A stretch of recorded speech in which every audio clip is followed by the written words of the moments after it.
বিখ্যাত রক টানেলের সামনে আমি দাঁড়িয়ে রয়েছি এবং এই রক টানেল পেরিয়ে আমরা ওইদিকে গিয়ে আবার আমি গাড়িতে উঠব। চলে এলাম তরান্দা মাতা মন্দিরে।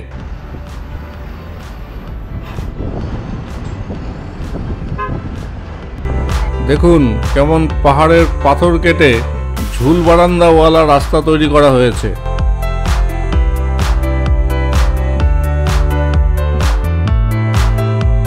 চলে এলাম কাটছাম ড্যামে। এখানে আমরা সতলুজ ও বাসপা এই দুটি নদীর ব্রিজ পার হব।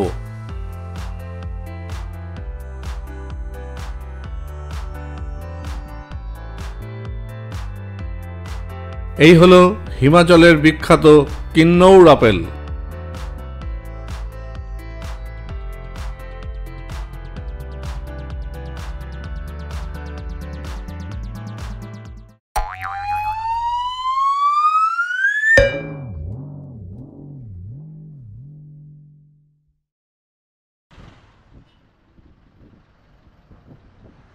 সারাহান থেকে বেরিয়ে আমরা চলে এলাম জিওরি মোড়ে। এখান থেকে তিনটি রাস্তা ডিভাইড হয়ে গেছে। পেছন দিকে যে রাস্তাটি দেখানো হচ্ছে এই রাস্তাটি চলে যায় নারকান্দা, আর যে রাস্তাটি বাদিকে দেখানো হচ্ছে অর্থাৎ যে রাস্তা থেকে আমরা বেরিয়ে এলাম সেই রাস্তাটি চলে যায় সারাহান।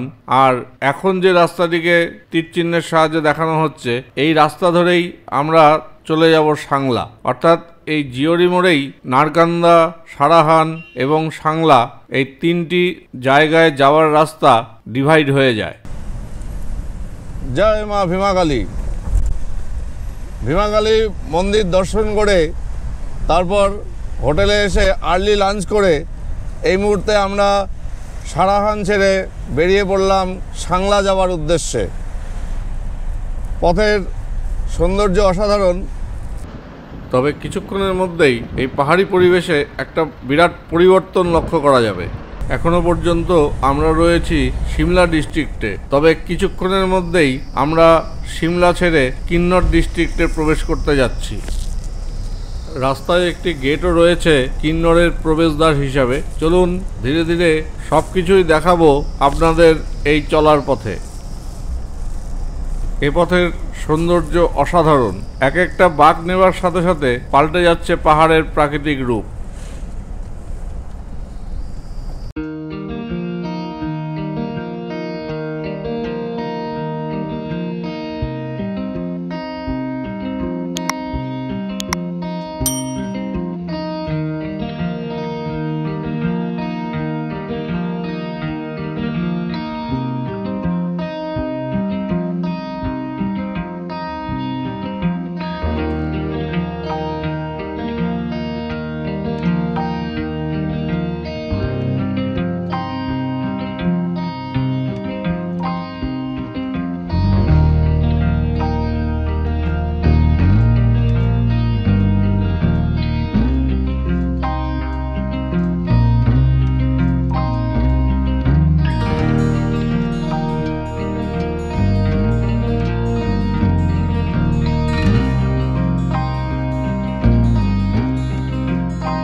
অল্প কিছুক্ষণের মধ্যেই আমরা সিমলা ডিস্ট্রিক্ট ছেড়ে কিন্নর ডিস্ট্রিক্টে প্রবেশ করতে যাচ্ছি।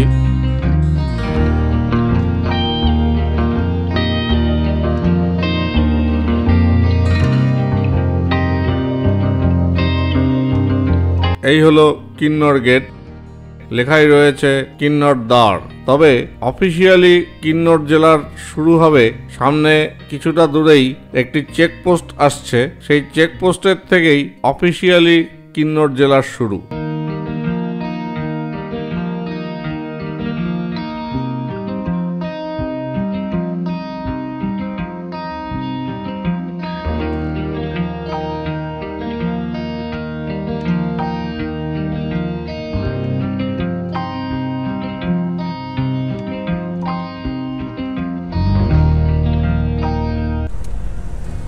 সামনে দেখতে পাচ্ছি চেকপোস্ট। এই চেকপোস্ট থেকেই অফিসিয়ালি কিন্নর জেলার শুরু।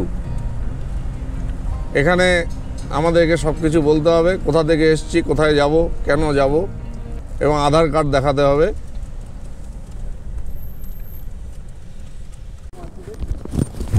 এই মুহূর্তে আমরা গাড়ি থেকে নেমে গেলাম, তার কারণ ওই দেখুন সামনে সেই বিখ্যাত রক টানেল।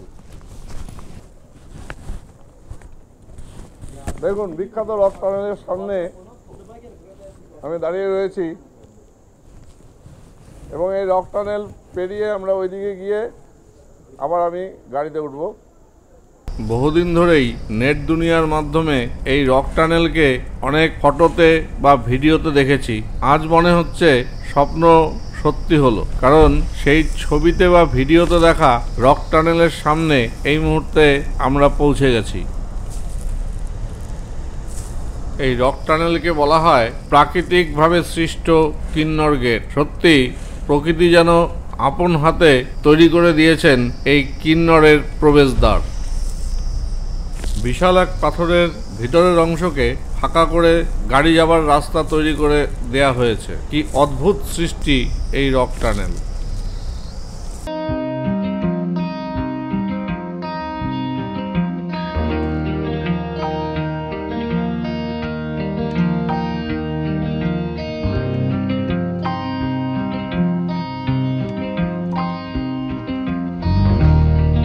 এখানে রাস্তা কিন্তু ধীরে ধীরেই খাড়া এবং সংকীর্ণ হয়ে চলেছে। এ রাস্তায় গাড়ি চালাবার জন্য যথেষ্ট দক্ষতা থাকা দরকার। তাই কিন্নর স্মৃতি ভ্রমণ করতে হলে এই রাস্তায় গাড়ি চালাবার মতন দক্ষতা আছে এই রকম ড্রাইভারই নেওয়া উচিত।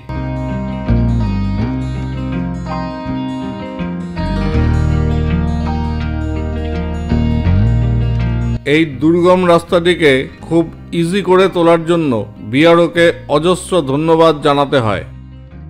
এই রাস্তায় এমন অনেক স্থানই আছে যা ভঙ্গুর প্রকৃতির, যখন তখন ল্যান্ডস্লাইড হয়ে থাকে।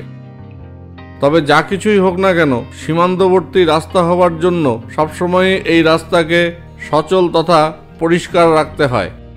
এই রাস্তাকে সচল রাখার জন্য বিআরও সবসময় প্রস্তুত। দিবারাত্রি তারা অবিরাম অক্লান্তভাবে পরিশ্রম করে চলেছে। তাদের এই পরিশ্রমের জন্যই আজ আমরা নিশ্চিন্তে এই সৌন্দর্য উপভোগ করে চলেছি।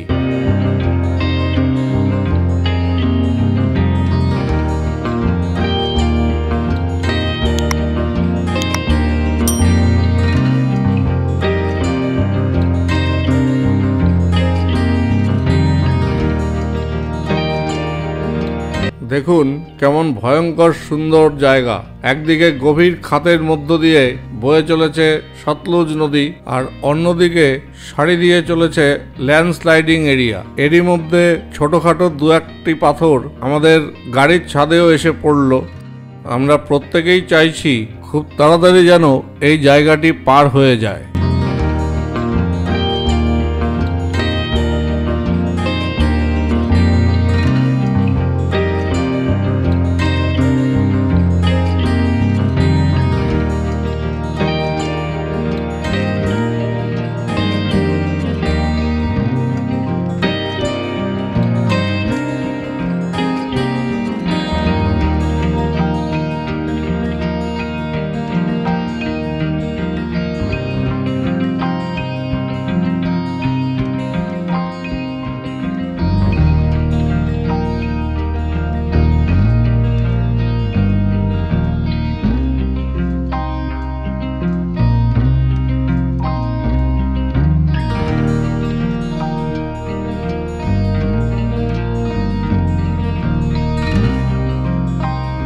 এখানে চলার পথে প্রতিটি বাঁকেই আপনাকে অবাক হতে হবে, কারণ প্রতিটি বাঁকেই রয়েছে পাহাড়ের অদ্ভুত মনোমুগ্ধকর দৃশ্য।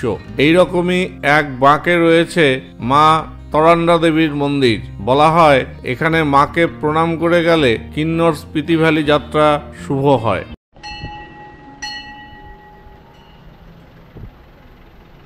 চলে এলাম তরান্ডা মাতা মন্দিরে।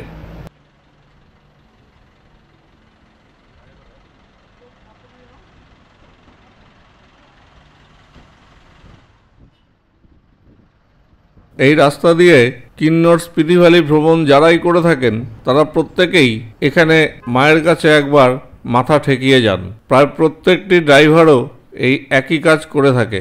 আমরাও তেমনি নেমে পড়লাম মায়ের কাছে আশীর্বাদ চাইবার জন্য, যাতে আমাদেরও এই কিন্নর স্পিতি ভ্যালি ভ্রমণটি খুব ভালোভাবেই সম্পূর্ণ হয়। এই স্থানে হাত মুখ ধুয়ে মাথায় জলের ছিটা দিয়ে খুব ভক্তিভরে মায়ের কাছে মাথা ঠেকাতে পারবেন।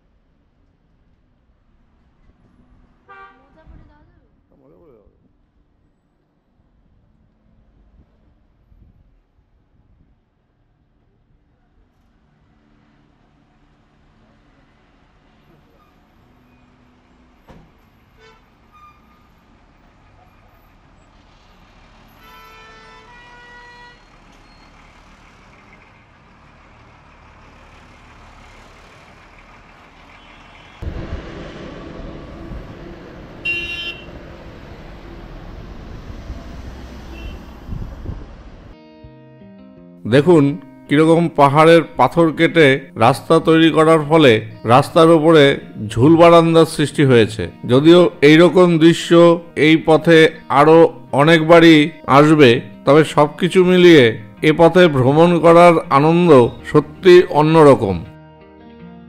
এ পথে ভ্রমণ করতে এলে আপনার মনে হবে যেন আপনি এক অন্য পৃথিবীতে চলে এসেছেন।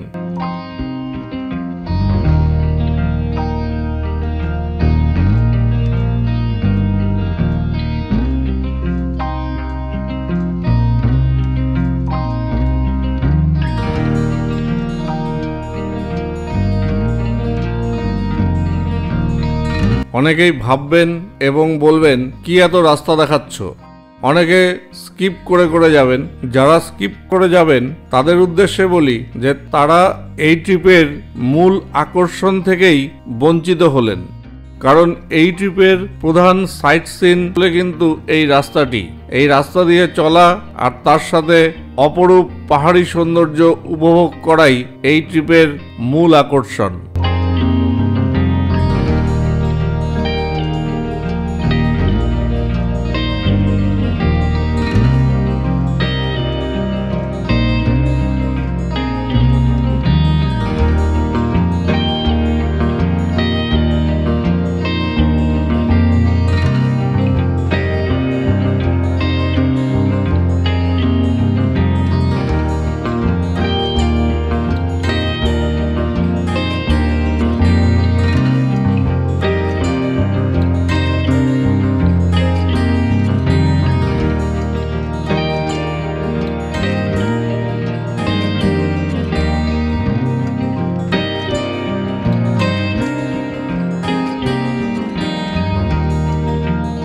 যারা পাহাড় ভালোবাসেন, পাহাড়ের সাথে একাত্ম হতে চান, তারা অবশ্যই এ পথে আসুন।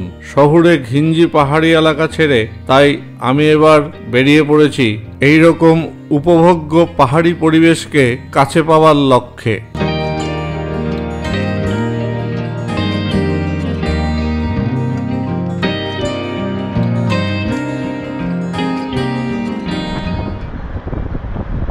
সাংলায় থাকবার জন্য বেশ কয়েকটি হোটেলের নাম এবং ফোন নাম্বার আমি ভিডিও স্ক্রিনে দিয়ে দিলাম।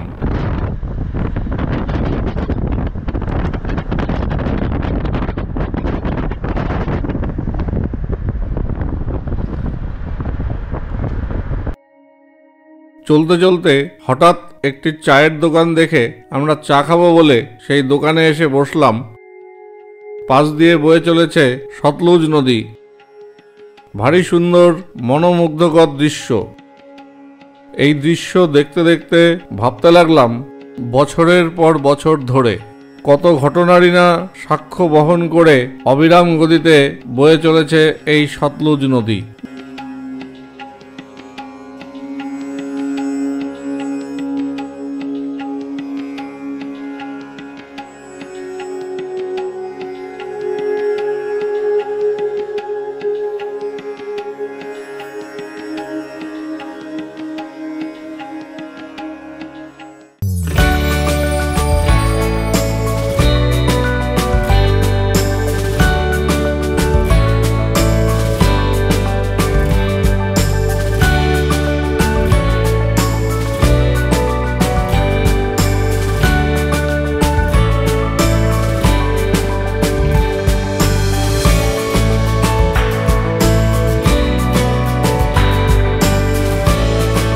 রাস্তায় এরকম বেশ কয়েকটি ব্রিজ পেলাম, যে ব্রিজগুলো দিয়ে সতলুজকে টপকে একবার এ পাহাড়ে আরেকবার ওই পাহাড়ে যাতায়াত করতে হলো।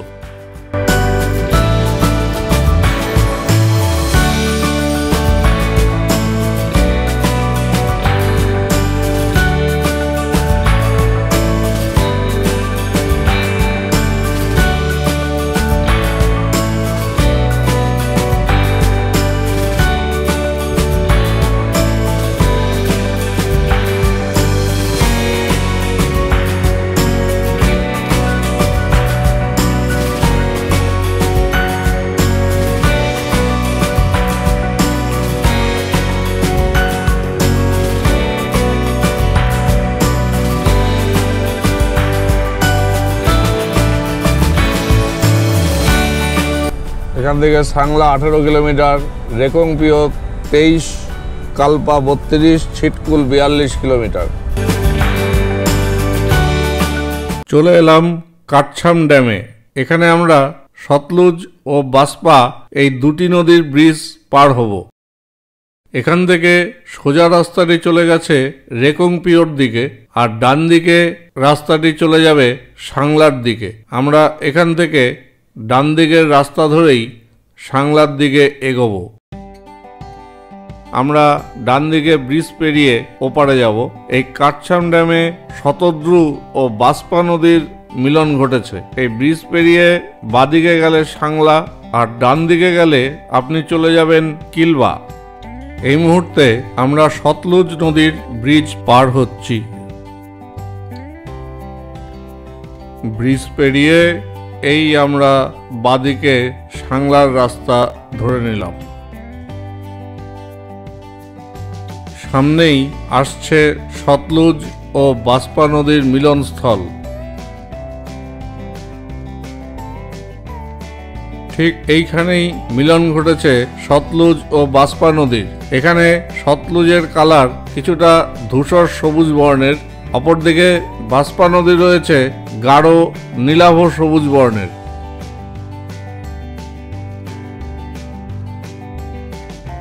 এই মুহূর্তে আমাদের পাশ দিয়ে যে নদীটি বয়ে চলেছে সেটা হলো বাসপা নদী। এই বাসপা নদীকে সঙ্গী করেই আমরা কাল ছিটকুল পর্যন্ত যাব।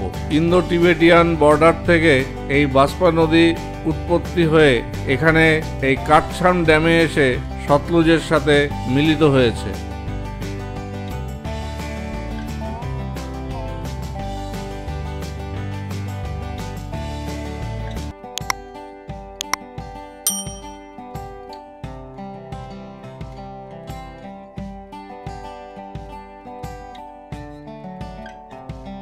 এই আমরা পার হতে যাচ্ছি বাসপা নদীর ব্রিজ।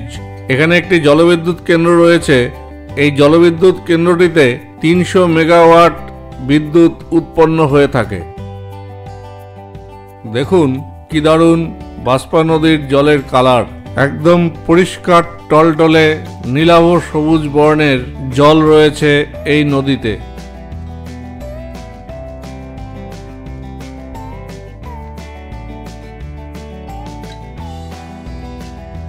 সামনে দেখা যাচ্ছে সাংলা গেট। এই গেট পেরিয়েই আমরা সাংলার দিকে এগিয়ে যাব।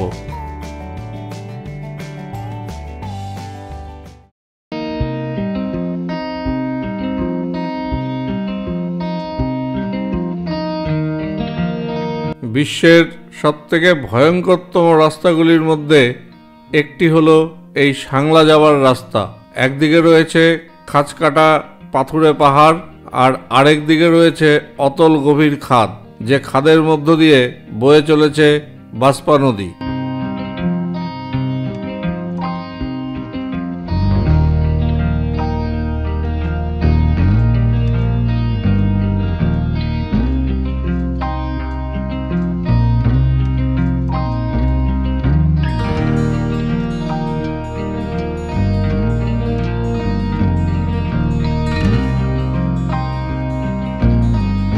এ রাস্তায় গাড়ি চালাবার জন্য প্রচুর এক্সপিরিয়েন্স থাকা দরকার, তার সাথে দরকার অসম্ভব মনের জোর। খুব ভালো করে দেখুন দুটো গাড়ি পাশাপাশি যাওয়া কতটা কঠিন। একটু এদিক ওদিক হলেই কঠিন সমস্যার সম্মুখীন হতে হবে।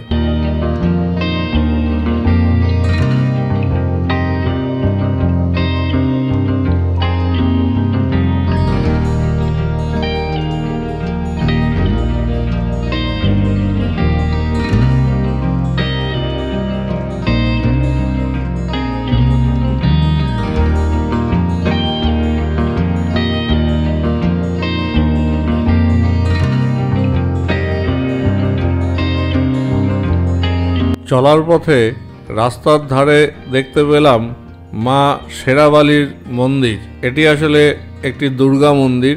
মন্দিরের পুরোহিত আমাদের প্রত্যেকের কপালে মায়ের টিকা পরিয়ে প্রসাদ বিতরণ করলেন।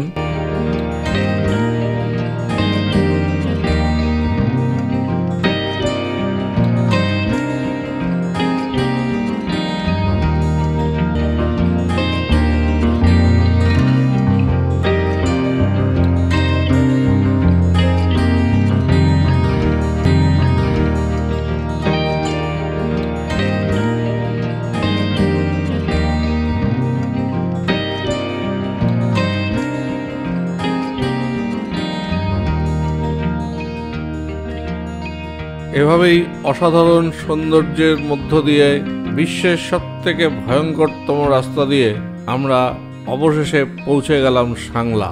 এই সাংলাতেই হবে আজ আমাদের রাত্রিবাস।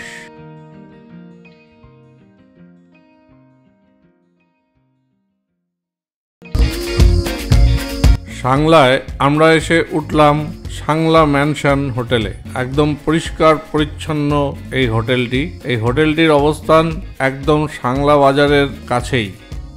আমার জন্য নির্ধারিত ঘরটি আপনাদের ঘুরিয়ে দেখাচ্ছি।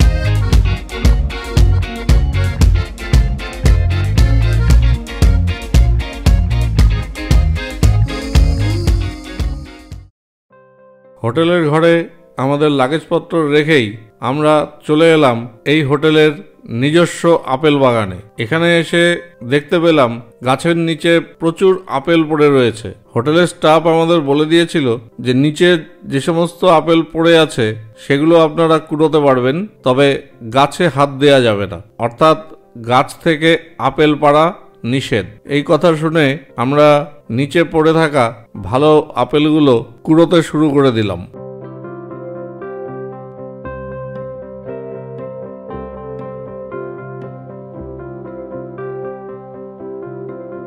দেখুন গাছে আপেল ধরে রয়েছে, একদম যাকে বলে কিন্নৌর আপেল। আমরা যেমন অনেকেই বাড়িতে জাম গাছ, পেয়ারা গাছ লাগিয়ে থাকি, এখানে তেমনি প্রায় প্রত্যেকেই বাড়িতে আপেল গাছ লাগিয়ে থাকেন। এখান থেকে প্রচুর আপেল বিদেশে রপ্তানি হয়ে থাকে। হিমাচলে প্রধানত 3 ধরনের আপেল হয়ে থাকে: গ্রিন অ্যাপেল, গোল্ডেন অ্যাপেল এবং রয়্যাল ডিলিশাস। এখানে গাছে যে আপেলগুলো দেখতে পাচ্ছেন এই আপেলগুলোই হলো রয়্যাল ডিলিশাস। বাজারে এই আপেলগুলোর দাম সব থেকে বেশি।